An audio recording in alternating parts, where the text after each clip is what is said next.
والصلاة والسلام على رسول الله محمد بن عبد الله وعلى آله وصحبه ومن والاه. الحمد لله رب العالمين حمدا يوافي نعمه ويكافئ مزيدا. يا ربنا لك الحمد كما ينبغي لجلال وجهك ولعظيم سلطانك. سبحانك لا نحصي ثناء عليك أنت كما أثنيت على نفسك. فيا رب اشرح لي صدري ويسر لي أمري واحلل عقدة من لساني يفقه قولي. قال الله تعالى في محكم كتابه المجيد بعد أعوذ بالله من الشيطان الرجيم: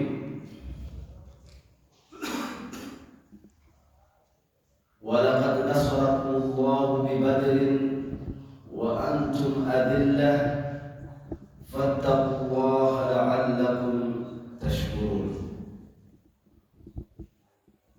أيها الإخوة، بعد نشكر الله سبحانه وتعالى na kumtakia rehema na amani kwa Muhammad sallallahu alaihi wasallam, kwani hakuna budi kuweza kumshukuru Mola subhanahu wa ta'ala, kwa sababu jambo la kumshukuru Mola subhanahu wa ta'ala ni wajibu kwetu sisi, kwa sababu tuna neema nyingi kwa Mola subhanahu wa ta'ala amejalia kwetu sisi, na mpaka hiyo neema kuweza kudumu na kukaa, basi ni kuizuia kwake ni kumshukuru Mola subhanahu wa ta'ala.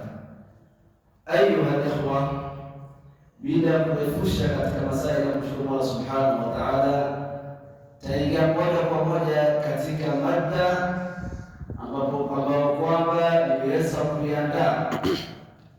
Mada yenyewe ni mada ambayo kila mtu ambaye ni Muislamu, kila mmoja ambaye kwamba ni mfuasi wa Mtume Muhammad sallallahu alaihi wasallam anastahili ama anapaswa kuweza kupata hii. Mada yenyewe ni mada ya Ghazwatu Badr. Ghazwatu Badr ilitoka katika wakati kama huu ambao katika mwezi mtukufu Ramadhan, na pia ilikuwa katika siku ya 17 katika mwezi mtukufu wa Ramadhan. Katika Hijria ilikuwa ni mwaka wa pili, Machi miladia ilikuwa ni mwaka 624, ambao kwamba sasa hivi tuko 2026. Kwa hivyo ilitoka tukio kama hili mwaka bado wa miladia ikiwa ni mwaka wa 624. Kwa hivyo Muislamu anastahili kuweza kujua ama anapaswa kufahamu historia ya dini yake, kwa sababu hii vita ni vita ambayo kwamba maulama wametaja kwa majina mengi. Katika miongoni mwa jina ambayo kwamba zilifuatiwa hizi vita ni Ghazwatu Badr na Ghazwatu Furqan. Kwa nini ikaweza kuitwa Ghazwatu Furqan?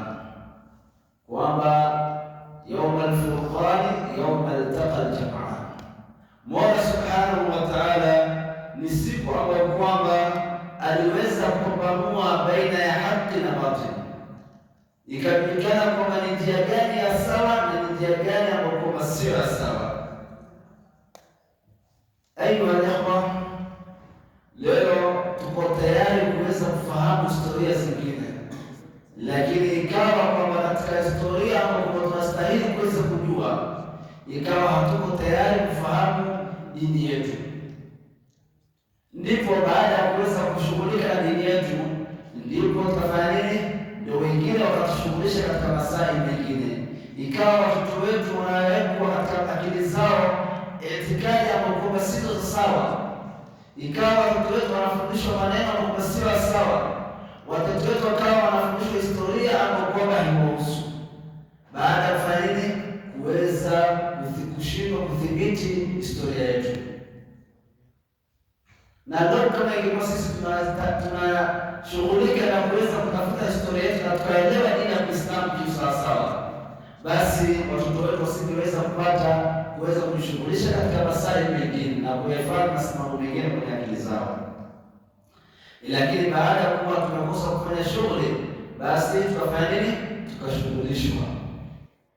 Ayuha al-ikhwa, ghazwatu Badr lati waqa'at hiya awwal ma'arakatin fi al-Islam, ni vita vya kwanza ambavyo kwamba zimeweza kutoka katika historia ya Kiislamu. Vita vya Badr ni vita vya kwanza kuweza kutoka katika historia ya Kiislamu. قرب أباد بدر بين 13 أو 14 من المسلمين. Na katika vita kama hivi Waislamu walikuwa ni wachache sana. Waislamu katika hizi vita ambavyo kama ni vya kwanza Waislamu kuweza kupigana, Waislamu walikuwa wachache mno zaidi. Tuangalie ni sababu gani iliweza kuleta hii vita, ama kulikuwa na sababu gani mpaka kuweza kutokea hii vita ambayo kwamba ni ghazwatu Badr. Ayuha al-ikhwa, Mtume Muhammad sallallahu alaihi wasallam baada ya kukaa Makka na kuweza kufanya da'wa sirria kwa muda wa miaka 3, na ikawa wale watu wake wa karibu ndio wale ambao wako mbali naye zaidi, na ikawa ni ngumu da'wa kuwafikishia wale watu, na ikawa afanya juhudi yote, na bado watu ikawa ni wachache wenye kumwamini. Basi Mtume sallallahu alaihi wasallam, Allah subhanahu wa ta'ala akamteremshia wahi kumwambia kwamba ague katika mji wa Makka, ague katika mji ambao kwa Mtume Muhammad sallallahu alaihi wasallam alikuwa akimpenda zaidi katika ulimwengu. Mtume sallallahu alaihi wasallam, basi ni amri imetoka kwa Allah subhanahu wa ta'ala, ikawa huko anadua na huko anamwomba Allah subhanahu wa ta'ala, ya Allah, umenitoa katika mji ambao kwamba naupenda zaidi, basi nipeleke katika mji ambao kwamba wenye kheri zaidi ya hii. Mtume sallallahu alaihi wasallam, maudhi yalipozidi kwa maswahaba, maudhi yalipozidi kwa Mtume Muhammad sallallahu alaihi wasallam, Abu Jahl na qaumu yake, basi Allah subhanahu wa ta'ala akawa mwenye kumwamrisha aweze kuondoka katika mji wa Makka, ambao kwa Makka ilikuwa ni mji ambao Mtume sallallahu alaihi wasallam aliupenda sana. Ikawa Mtume sallallahu alaihi wasallam akatuma wale maswahaba kwanza, na yeye ikawa ni mwenye kubaki, ikawa anarudisha zile amana za wale watu ambao kwamba wameweza kumpatia, kwa sababu alikuwa na amana ambazo kwa mpaka wengine wakafiri. Ikawa Mtume sallallahu alaihi wasallam hawezi kuondoka ile siku, ikawa maswahaba wengine wametangulia, ikawa Mtume sallallahu alaihi wasallam amebaki. Ikawa Mtume sallallahu alaihi wasallam akamwacha Sayyidina Ali na zile amana za wale watu ambao kwamba wameweza kumwamini Mtume Muhammad sallallahu alaihi wasallam, hata wengine ikawa ni makafiri. Mtume sallallahu alaihi wasallam ikawa baadaye ni mwenye kuondoka. Baada ya kuondoka, ikawa sasa katika dola ya Quraysh, katika wale wenyeji wa Makka, wakawa wenye kutangaza kwamba atakayempata Muhammad akiwa amekufa ama akiwa Muhammad amempata Muhammad akiwa hai ama amekufa, basi atakuwa na ngamia kadhaa, ambao kwamba takriban maabara wanataja kwamba hao ngamia takriban ngamia 1000 ambao kwamba ni wekundu, na ngamia 1000 wekundu, basi thamani yake ilikuwa kubwa sana kwa wakati huo. Basi Mtume sallallahu alaihi wasallam ikawa ni kutoka ile kutokea. Ala muhimu ni kwamba hatuko katika kuelezea hijra ya Mtume sallallahu alaihi wasallam, tuko katika sababu gani ambayo kwamba imeweza kupatikana vita vya Badri. Mtume sallallahu alaihi wasallam ikawa ni mwenye kuondoka kuweza kufika katika mji wa Madina. Allah subhanahu wa ta'ala akamtakalia ile dua kwa alikuwa akiomba wakati akiondoka katika mji wa Makka. akimwambia Allah subhanahu wa ta'ala, ya Allah, ni mji ambao kwamba naupenda zaidi mji wa Makka, na ni amri yako kwamba umeniamrisha nitoke katika huu mji. Ya Allah, nijalie niweze kupata mji ambao kwamba watu wake ni wazuri, mji ambao kwamba ndani yake kuna rahma, watu ambao wanapendana. Basi Allah subhanahu wa ta'ala akamkabalia dua kama hiyo Mtume Muhammad sallallahu alaihi wasallam. Ayuha al-ikhwa, baada ya Mtume sallallahu alaihi wasallam kuweza kufika sehemu kama hiyo, basi ilikuwa sababu kuweza kupatikana vita kama hii. Mtume sallallahu alaihi wasallam ikawa siku moja amesikia kwamba Makuraish wamefanya nini, wameweza kuwa na msafara ambao kwamba umetoka katika mji wa Sham kuelekea Makka, na ni baada ya kufanya biashara ya vile vitu ambavyo wamevifanya katika sehemu hiyo, kwa sababu masahaba walipokuwa wanaondoka katika mji wa Makka walikuwa wameacha mali zao, wameacha nyumba zao, wameacha mali nyingi sana, kila mtu aliacha biashara zake. Kwa sababu ya nini? Kutafuta radhi ya Allah subhanahu wa ta'ala. Wakawa ni wenye kugura kuenda katika nini, katika mji wa Madina baada ya kupata mateso makubwa katika mji wa Makka. Wakad kharaja almuslimun 319 rajulan minhum, wakawa wenye kutoka baada ya kusikia kwamba kuna msafara ambao kama ni Abu Sufyan inatoka Sham inaelekea Makka. Basi wakawa ni wenye kutoka Waislamu 319 rajulan, ikawa Waislamu ni wenye kutoka Waislamu watu 300, watu 314 au 13 min al-ansari min al-ansari bid'un wa 40 wa 200. Katika hao 314 au 13 walikuwa maansar, ambao kwa tukisikia ansar ni wale watu ambao kwamba waliweza kumnusuru Mtume Muhammad sallallahu alaihi wasallam wakati Mtume sallallahu alaihi wasallam alipokuwa kutoka Makka kwenda Madina. Sasa kulikuwa na wale wenyeji ambao kwamba wakikaa katika mji wa Madina. Sasa wale ambao kwamba walipokea watu kama hao, ambao wamewapokea hao muhajirina, basi ndio wanaitwa nani? Wanaitwa ansar. Muhajirina nao ni wale ambao kwamba walikuwa kutoka Makka kwenda Madina, na wale wenyeji wa Madina ambao wamepokea wale wa Makka, basi huitwa nani? Ansar. Basi wa Ansar walikuwa ni watu 240 kitu, namna wanaweza katika tarehe. Walam yakun ma'ahum illa farsan, na wala hawakuwa na wao isipokuwa ni farasi 2 tu ndio walikuwa nao. Wasabiuna ba'iran yataaqabuna ala rukubiha, na walikuwa na ngamia 70 ambao walikuwa wamebeba zile mzigo wao. Waalima Abu Sufyan bikhuruji almuslimin, akasikia Abu Sufyan kwa kule Waislamu fanyeni kuweza kutokea katika ule msafara wake, liakhdhi alqafilata fasalaka biha tariqa sahil. Aliposikia kwamba Waislamu wameweza kujiandaa kutokeza kuweza kuchukua ile mali yao katika ile msafara, basi ikawa ni mwenye kubadilisha njia yake.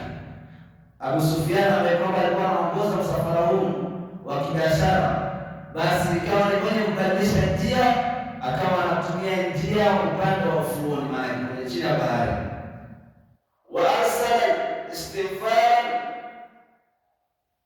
li Makkah, ahli Makkah, ikawa ni mwenye kupiga wito, akapeleka wito kwa watu wa Makkah, kwa kupeleka message kwa watu wa Makkah kwamba Muhammad yuko tayari kupigana na nini. Kwa hiyo Muhammad yuko tayari kupigana na nini.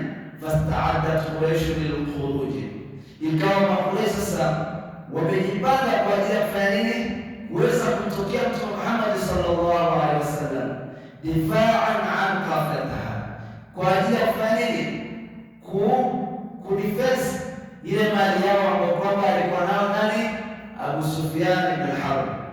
Walam yatakhallaf minhum illa qalil, na ikawa sasa katika kule hali ya kujiandaa katika kwenda kupigana na Mtume Muhammad sallallahu alaihi wasallam, ikatokea ikhtilafu baina yao, lakini haikuwa ile ikhtilafu ikawa ni kubwa, isipokuwa ni wachache ambao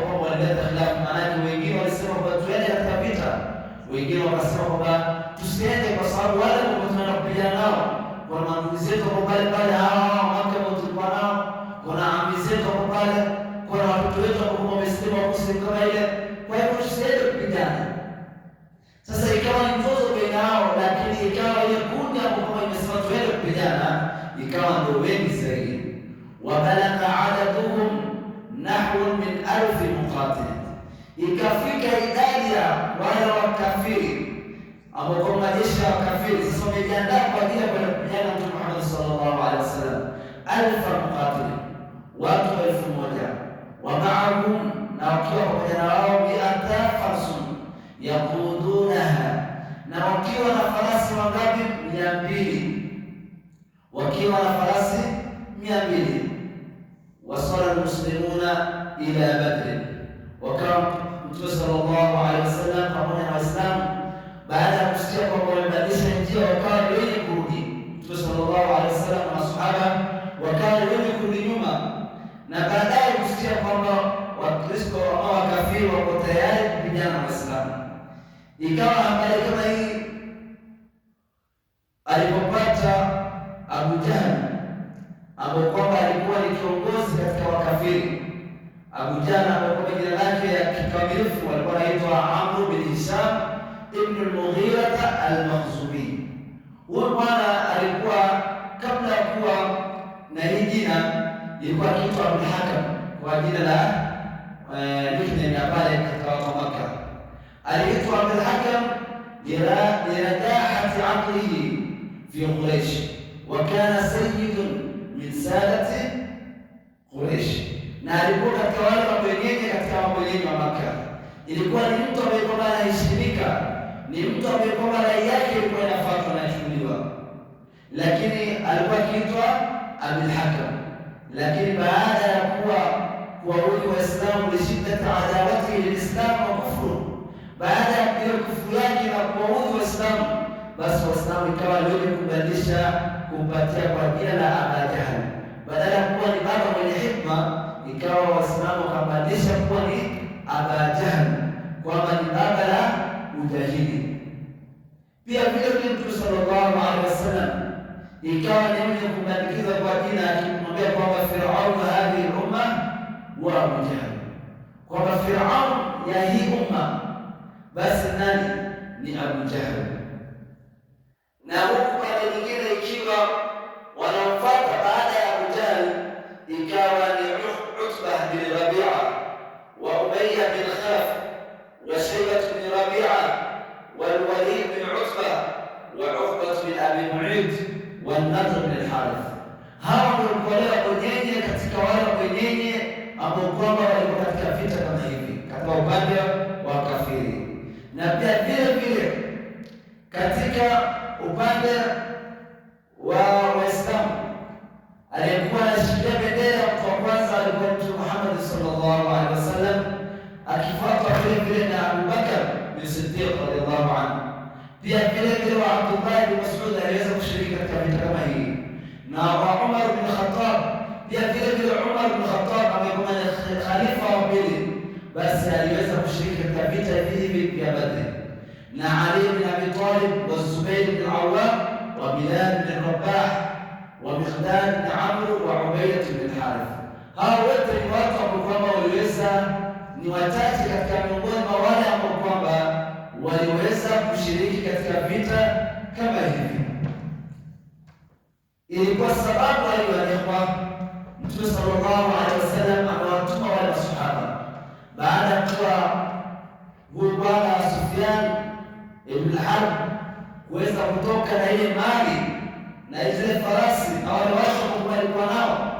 Basi Mtume sallallahu alaihi wasallam kusikia akawatuma masahaba na kuweza kuambia nendeni mkawatokee, huenda Allah subhanahu wa ta'ala akawa ni mwenye kuwashishia ile mali yenu ambayo mnaweza kuchukuliwa katika sehemu ya nini Makka kwa dhulma.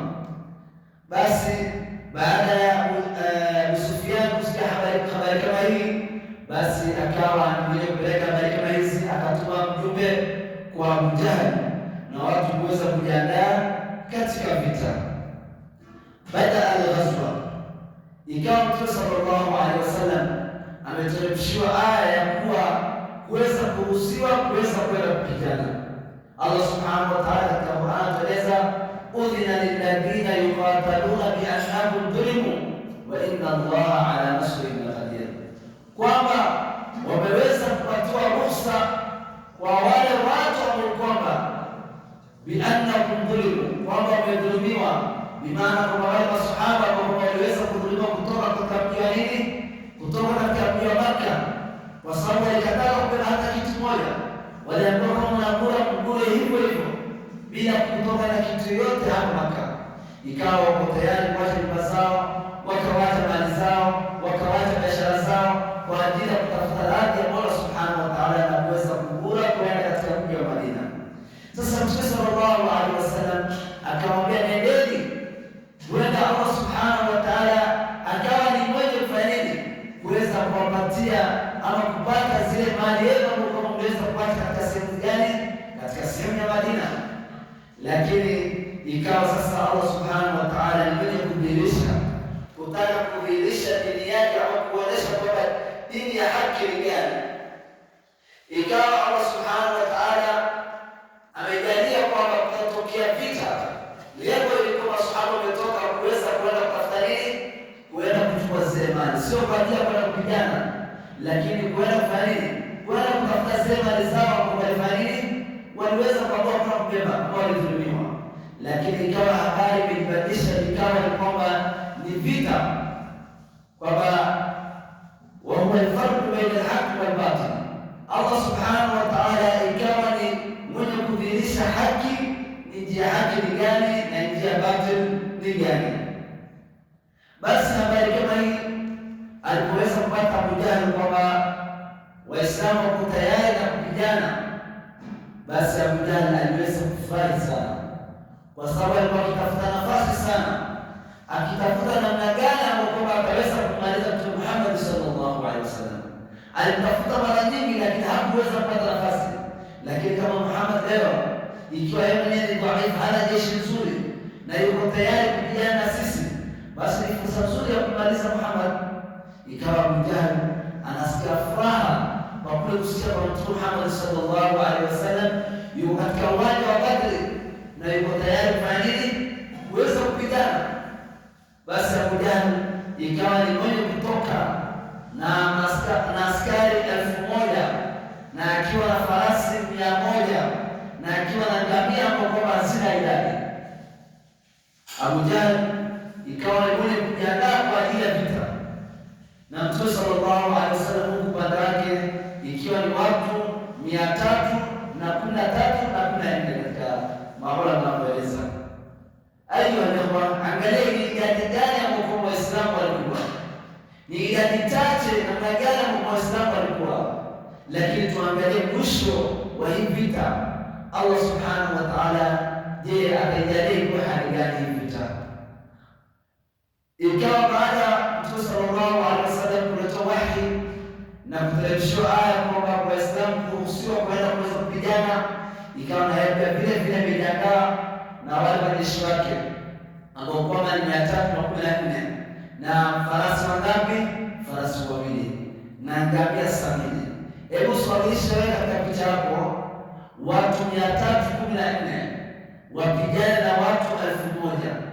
Hebu swanisha katika taswira yako, hawa watu walikuwa wengi kiasi gani na Waislamu walikuwa wachache kiasi gani? Lakini aiyuha Waislamu ikawa sio wenye kujika bora, ikawa Waislamu wako na hamu na wao pia kuweza kupigana vita kama hivi, kwa sababu waliweza kudhulumiwa katika mali zao, waliweza kupokonywa mali zao. Kwa hiyo Mtume sallallahu alaihi wasallam ikawa ni mwenye kuweza kuondoka na masahaba na kuweza kuelekea katika ile sehemu ambayo kwamba ni ya vita. Pindi alipofika katika ile sehemu ya vita, wasala almuslimuna ila Badr qabla al-mushrikeen, ikawa Waislamu wamefika wa kwanza kabla ya kuweza wakafiri kuweza kufika katika nini, katika ile uwanja wa vita. وأشار الخباب بن المنذر رضي الله عنه على النبي صلى الله عليه وسلم أن an yaj'ala ma badra khalfahu, kwamba huyu sahaba amekuwa anaitwa Habbab ibn Mundhir radiyallahu anhu, ikawa ni mwenye kumshauri Mtume sallallahu alaihi wasallam kumwambia kwamba ya Rasulullah, maana kwa tuweke hii Badr, maana Badr kwa sababu ni kisima ambapo inaitwa Badr. Hii vita kwa kule kuitwa Badri, kulikuwa na kisima ambapo ilikuwa baina ya Makka na Madina, ndio kisima ilikuwa inaitwa nini? Badr. Basi ndio ikapatiwa pia vita ikapewa kwa jina la nini? Na Badri. Kwa hiyo huyu sahaba amekuwa ni Habbab bin Mundhir, akawa ni mwenye kumshauri Mtume sallallahu alaihi wasallam kwamba hii sehemu ya maji tuifanye kuwa iko nyuma yetu, sisi tukae mbele ya maji, kwa sababu wale bwana wakikuja kitu cha kwanza kutafuta itakuwa nini? Ni maji, lakini baada ya sisi tumemiliki ile maji. Na ilikuwa ni wakati ambao kwamba ilikuwa ni katika mwezi mtukufu wa Ramadhani, ilikuwa ni wakati ambao jua ilikuwa ni kali. Kwa hiyo Mtume sallallahu alaihi wasallam faqila nabii sallallahu alaihi mashuratahu wa akhadha bira'yihi. Mtume sallallahu alaihi wasallam ikawa ni mwenye kuchukua ile mshawara, ikawa Mtume sallallahu alaihi wasallam ni mwenye kuchukua ile rai ya Habbab bin Mundhir na kuweza kubali. Ikawa masahaba wakaketi mbele ya nini? Mbele ya ile kisima, kuweza kuwazuia wale wakafiri kuja kuja. Baada ya al-ghazwa, ikawa pindi ilipokuwa kuanza vita, wale Quraysh ikawa wamemtuma mtu kuweza kufanya nini?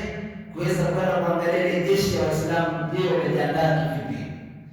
Yule bwana ambaye aliweza kutumwa ni Umayr bin Wahb,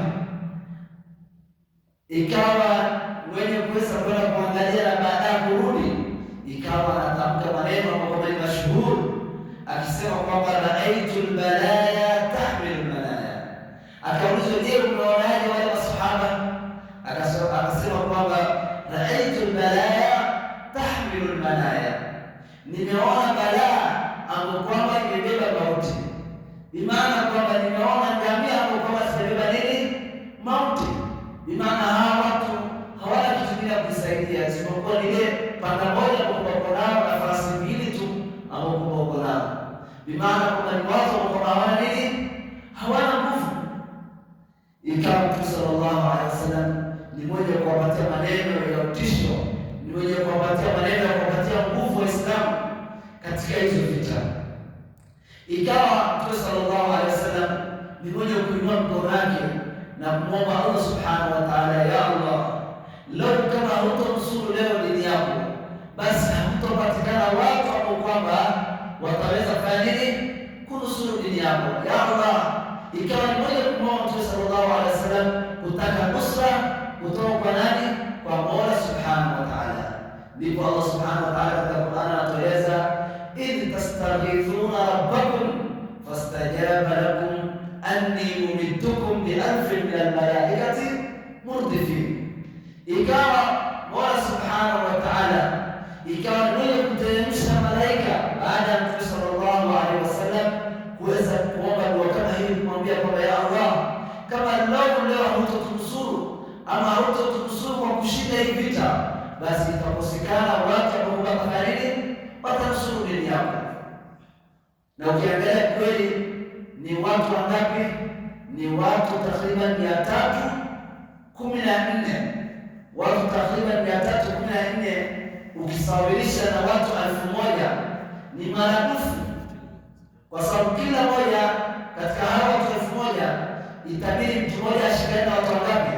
Sahaba mmoja apigane na watu watatu, kila sahaba apigane na watu wangapi? Watu watatu, kwa sababu wakafiri walikuwa wengi mno zaidi na Waislamu walikuwa wachache. Ayuha ikhwa, baada ya Mtume sallallahu alaihi wasallam kuomba dua kama hiyo, na Mola subhanahu wa ta'ala ikawa ni mwenye kuitikia dua kama hiyo, kwa sababu Mola subhanahu wa ta'ala katika Qur'an anatueleza kwa Mtume sallallahu alaihi wasallam ambaye kwamba tutapatia ya Muhammad mpaka ufanye nini? Mpaka uridhike. Na Mtume sallallahu alaihi wasallam ikaweza kubaliwa dua kama hiyo, usaidizi kutoka kwa malaika katika vita kama hivi.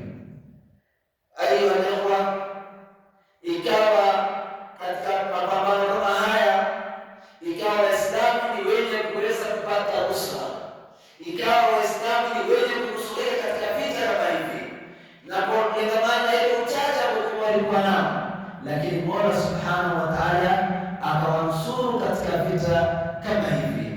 Na katika miongoni mwa wale watu ambao kwamba waliweza kuuliwa katika vita kama hivi, ikawa ni wale ambao kwamba walikuwa ni waadui wa Uislamu, ambao kwamba ni Abu Jahl, ambao kwamba aliweza kuuliwa katika vita kama hivi vya Badri.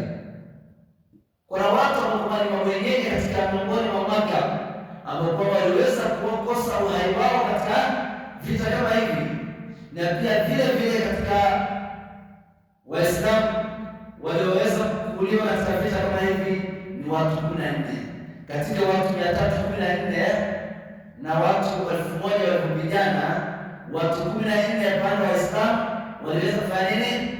Waliweza kuuliwa. Na ikawa katika hawa watu 14, katika hawa shahidi 14, katika Muhajirini ikawa ni watu 6, na ikawa katika Ansar ikawa ni watu 8. Pia vile vile katika wakafiri katika hizi vita vya Badri ikawa wenye kuuliwa ni watu 70. Waislamu waliuliwa watu 14, lakini wakafiri wakauliwa ngapi? 70 kwa wingi wao, lakini haikuwasaidia kwa ile imani ambayo kwamba Mtume sallallahu alaihi wasallam aliwatengeneza masahaba, kwa ile mola ambayo kwamba waliweza kuwa nao masahaba, na kwa ajili ya masahaba kuwa na nguvu ya kuweza kuilinda dini ya Allah Subhanahu wa Ta'ala, basi ikawa wakafiri wakauliwa watu 70, na katika miongoni mwa hao watu 70 walikuwa katika wale mwenyeji wa Makka, walikuwa ni wale watu ambao wanaheshimika zaidi katika mji wa Makka, ambao kwa katika miongoni wao watu wasema ni Abu Jahl. Na pia vile vile wakashikwa mateka ambao kwa ni watu 70, wakashikwa mateka watu 70 ambao kwamba ni katika wakafiri wakashikwa, hawakuuliwa, lakini baada ya kushikwa mapigana, wengine wapata majeraha, wakaweza kushikwa kama nini? Mateka. Mtume sallallahu alaihi wasallam baada ya kuzika wale mashahidi katika Waislamu, basi wale mateka, ikawa Mtume sallallahu alaihi wasallam anatafuta nini? Mshawara wa masahaba, ikawa ni mwenye kuuliza ni kitu gani ambapo watafanya nini kuweza kufanywa hao mateka.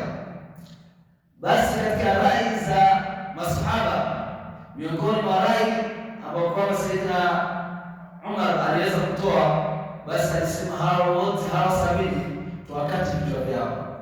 Mtume sallallahu alaihi wasallam akasema kwamba wewe rai yako ni kama ile rai ya nani? Na ya Allah, Rabbi la tadharni min al-ardi min al-kafirina diyara. Akaeleza wewe mfano wako ni ile mfano wa Nabii Allah Nuh, kwamba alisema ya Allah, usiwabakishe katika hii ardhi hata kafiri mmoja, wote wafanini waangamize. Na pia vile vile Sayyidina Abubakar bin Siddiq radhiallahu anhu akaweza kutoa fikra akisema kwamba ya Rasulullah, tuangalie hawa mateka 70, tuwachukue, tufanye kwamba iwe ni kwamba tunapata faida kutoka kwao, kwa sababu katika hawa mateka walikuwa kuna watu ambao walikuwa wanajua kuandika vizuri, kuna watu walikuwa wanajua kusoma, kuna watu wanajua lugha tofauti tofauti. Kwa hivyo akasema ya Rasulullah, tutafute kwa kila teka moja, tuwatafutie watoto 10 na tumpatie afanye nini? Awafundishe. Bimaana baada ya kuandika apatiwe watoto 10 awafundishe kuandika, mwenye anajua kusoma apatiwe watoto 10 afanye nini? Awafundishe kusoma, mwenye anajua lugha tofauti basi apate nini? Wapatiwe watu ambao watafanya nini? Wataweza kuwafundisha lugha nyingine tofauti. Aiyuha, ikawa ndio mwisho katika vita kama hivi, ambapo kwamba ni vita ambapo kwamba ilikuwa ni vita kwa vikali zaidi, ni vita ambapo kwamba ilikuwa na changamoto zaidi kwa Uislamu, kwa sababu kwa kulingana ile idadi ambapo kwamba waliweza kuwa nao Waislamu.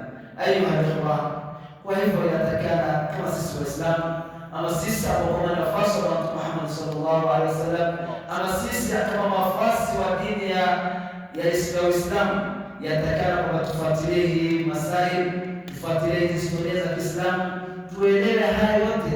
Leo watoto wetu wanaelewa kila kitu katika upande za shule, wanaelewa kwa historia zingine tofauti, baada ya kufanya nini?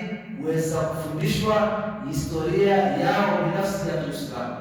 Aiyuha, inshallah Allah tujalie wenye kusikiliza na kuweza kufuata, Allah tujalie wenye kufaidika na hii waqi'a na hii vita kwamba ziliweza kutoka katika hii mwezi mtukufu wa Ramadhani, ambapo ni siku ya 17. Allah tujalie tuweze kupata baraka za hawa watu 314 kwa zile baraka ambazo walikuwa nazo. Allah subhanahu wa ta'ala tujalie kuweza kuzipata. Allahumma ij'alna min alladhina yastami'una al-qawla fayattabi'una ahsana. Allahumma lana haqqa warzuqna ittiba'a wa lana al-batila warzuqna ijtinaba برحمتك يا ارحم الراحمين. اللهم انك عفو تحب العفو فاعف عنا. اللهم انك عفو تحب العفو فاعف عنا. اللهم عاتق رقابنا ورقاب ابائنا وامهاتنا من النار برحمتك يا